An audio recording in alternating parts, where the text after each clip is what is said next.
G'day, Heath here from pickinglessons.com. Pickacle Rag, this is such a fun tune, it just sounds so great on the banjo. This arrangement is more advanced, there's a lot more going on, there's more chromatic, there's more blue notes, we've got more variation around the melody. The basic melody we've got at the website as well. So in a moment we're going to take a look at the tag actually for this tune here in this video, because that's really fun to play. And that'll wrap the whole thing up. But if you head over to pickinglessons.com, you can grab the chart for this arrangement. You can also get the first version there as well, so that's more of the basic sort of melody. But in the member section, we will break down the full lesson for this arrangement, and you've got some backing tracks and play-along tracks there as well to help you out once you know the tune. Alright, now if you haven't already checked out the basic arrangement, it's probably a good idea, but we are just going to check out this tag first. So this is basically an ending once we've finished the tune, yeah? It's an extra, well, 5 bars in this case. Normally a tag's 4 bars, but we've got an extra one in this one, which sort of just closes it out. So we get to the end of the tune, we're going to finish it up. We're going to basically pop this on the end. So what we have is this, well, this tag.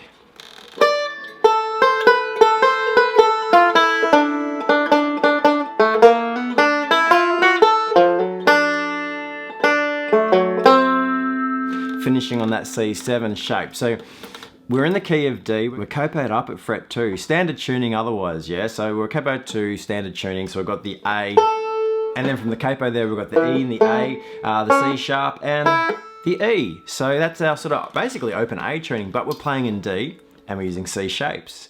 If that doesn't make sense, don't worry about it, but that's just what it is, yeah? And this last C7th chord we finish on, yeah, we're finishing not on the root note, we're finishing on the flat 7th within the chord shape. So it's very cool. Let's have a look at what's happening. There's a lot, like this arrangement, there's a lot of blue notes and chromatic notes. So let's just have a look at our positions and we'll learn how we need to go about that.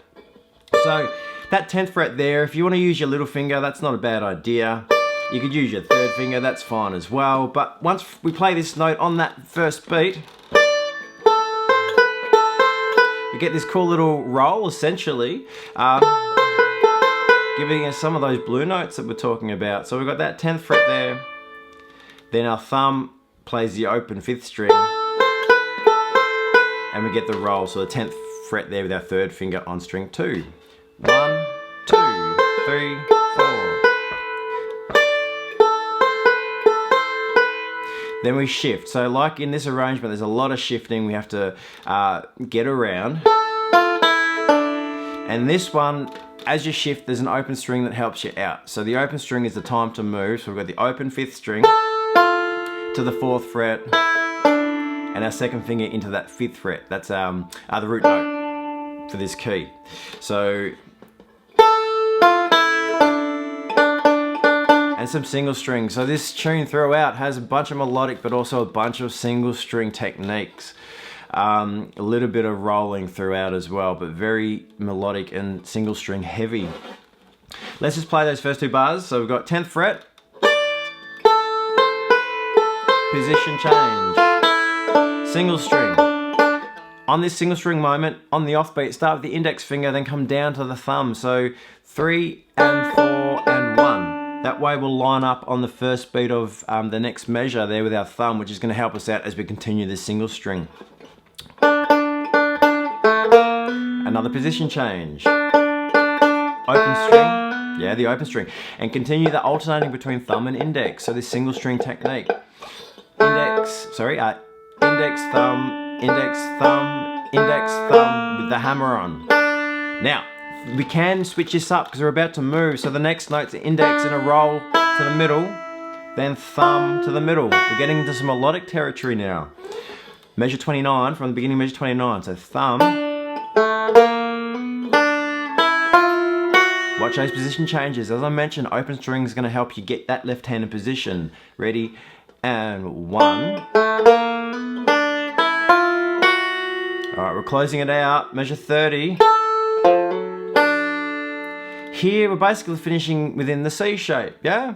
So open 5th string, hammer on from the E flat to the E, C. I'm talking notes relative to the capo as well.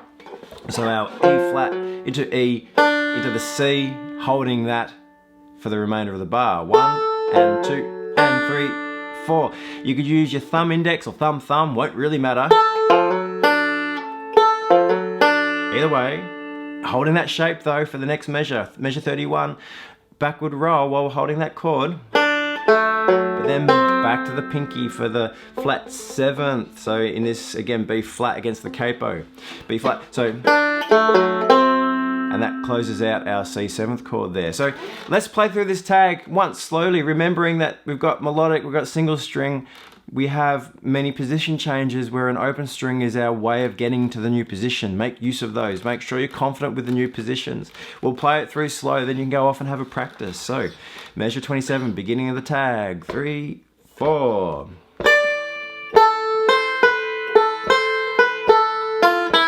Single string.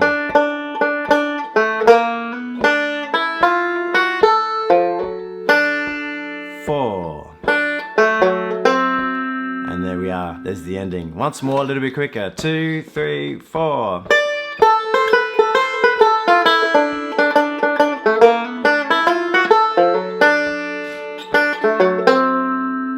All right, that's going to work in any tune you play for a tag that is in the key of D that is capoed up in standard tuning to fret 2. Just bear in mind the tuning. So we can play key of D tunes in different setups with our capo or tunings as well. So there's a tag. Jump over to pickinglessons.com. We will break down part A and B of this advanced arrangement. There's going to be a whole lot more of what you've just experienced there with that tag, but slightly up a notch at times as well. So pickinglessons.com. I'll see you there.